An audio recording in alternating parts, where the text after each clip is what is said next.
আসসালামু আলাইকুম, কেমন আছেন আপনারা? আশা করি সবাই ভালো আছেন। দেশ বিদেশে যারা আছেন আশা করি সুস্থ আছেন। আমিও ভালো আছি। আজ আমার আম্মু 3 প্রকার মাছ আনছিল। পুয়া মাছ, কাতলা মাছ আর রুই মাছ। আগের ভিডিওটা আপনাদের কাছে কেমন লেগেছে অবশ্যই বলবেন। আর আমার বোন করছিল ভিডিওটা, আর ওর একদিন করতে চাচ্ছিল। ওকে আমি বলছিলাম যে নাও তাহলে তুমি এডিট করে ভয়েস ওভার দিয়ে ছাড়ো, দেখি তুমি কত ভালো পারো। ওরটা একটু খারাপ হলেও কিন্তু মাশাল্লাহ ভালো হয়েছে। আর এই যে পুয়া মাছ দিয়ে সাদা ডাঁটা শাক রান্না করবে, সেই সাদা ডাঁটা শাকটা ভালো হতো আর কি পরিষ্কার করে নিয়েছে। আর বিভিন্ন যে মশলাগুলো দিবে, পেঁয়াজ, মরিচ, আরেকটা গরম মশলা বাটা, সেটা দিয়ে দিয়েছে। আর এই যে সব মশলাপাতি একসাথে কষিয়ে নিয়েছে।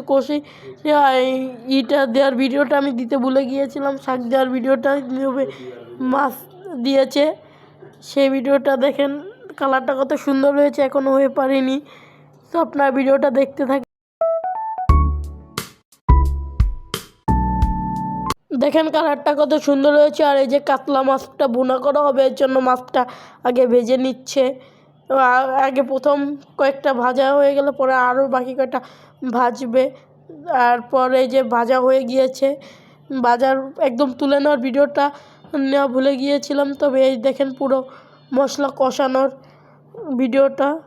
আর আমি কিন্তু নতুন ফোন কিনছি, যদি আপনারা চান তো ফোনের ডিটেলস আমি দিতে পারি।